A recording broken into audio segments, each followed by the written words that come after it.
So I found out a lot of the jobs I'm applying to don't even exist. That being said, I've applied to a lot of jobs, done the LinkedIn reach out to get those 250 connections a week, wrote a dodgy LinkedIn post which I quickly retracted because needless to say I wasn't thinking logically, and one of you chaps reached out to me critiquing my CV and had a really good point. If you're new to my channel, my name is Ben, and in case you haven't figured it out already, I'm doing a vlog on my job search. Here is this week's video. I've been trying to get a warehouse job or anything entry level like apprenticeships, working at McDonald's, just no response so far.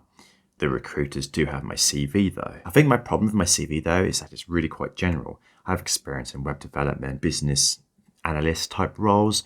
It's called a digital product executive, but essentially it's a glorified business analyst for a digital customer's perspective. But one of you guys reached out to me and said, it's quite general. And I think that's a problem when recruiters are trying to find me something and niche me down. So I'm focusing down on my own niche. I like to write and create content. So I'm looking to educate myself in digital marketing and digital copywriting. I've alluded to this earlier though, as I've been trying to get digital marketing apprenticeships, but I'm also trying to upskill with free various educational courses like the Google's digital marketing course. The other problem I have though is that I'm very typical INFPT. And if you don't know what INFPT is, it's basically a personality type which struggles with making decisions. They are very indecisive. Thing is, whether it's digital marketing or digital copywriting, in fact, any white-collar job, they are at risk by being taken over by automated systems, especially given that within the next 6 months or so, so they say, there's going to be a new AI-type system called Agentic AI. Apparently, Agentic AI is capable of its own decision-making and taking actions, which, that sounds pretty terrifying. And so, as ironic as this is, I've still decided to go down digital marketing and digital copywriting because I do believe the written word has more identity and more opportunity to be creative in than the written code. Given that, at least to my opinion, that most white-collar jobs are being compromised anyway by AI, I might as well think of it in a different way. If these jobs are taken over by AI, somebody's going to have to manage the AI in terms of digital copywriting, digital marketing. Better to position myself where I can control these automated systems rather than be a subject of them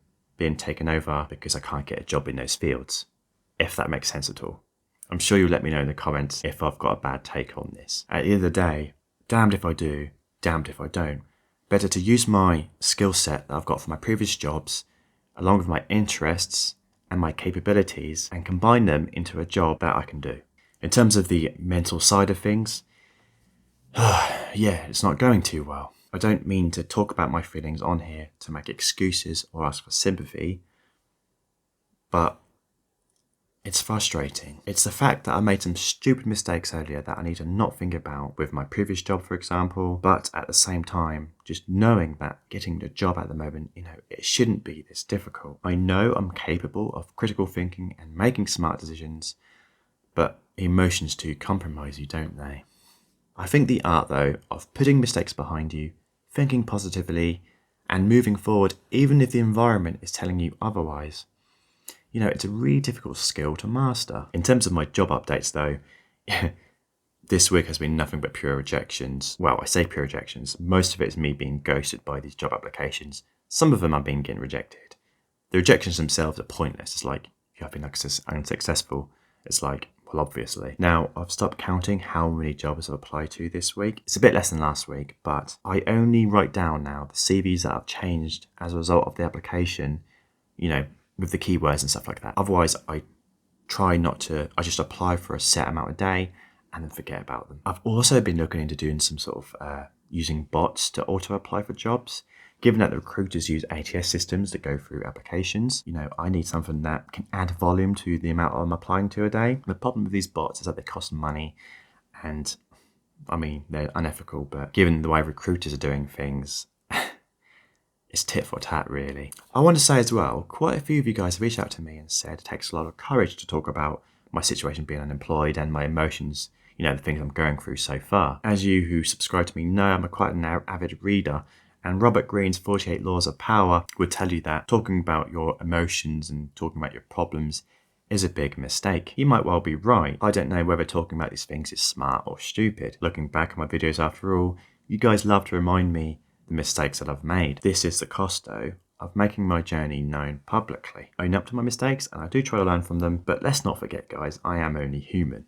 But one thing I've realised though is that most people are too scared to even make mistakes, let alone own them or talk about them. Ultimately though, a lot of people are in the same boat as me right now. Some of you guys have reached out to me in Discord and messaged me privately, but the comments in the videos, I mean, there's so many smart people out there and we are all struggling. I like to think I'm smart, but maybe not. There's a lot of people out there that are struggling, that's my point. So that being said, I will continue to make these videos and make my mistakes known. You are not alone. I do have a video coming out next week though, guys, which will explain how some of the jobs you're applying to are fake, and that it will be a case of recruiters using ATS systems to go through your applications, whilst you're applying for jobs using bots. Until then though, guys, check out this job search playlist where you can see my job vlog from week 1. Thanks for watching, guys.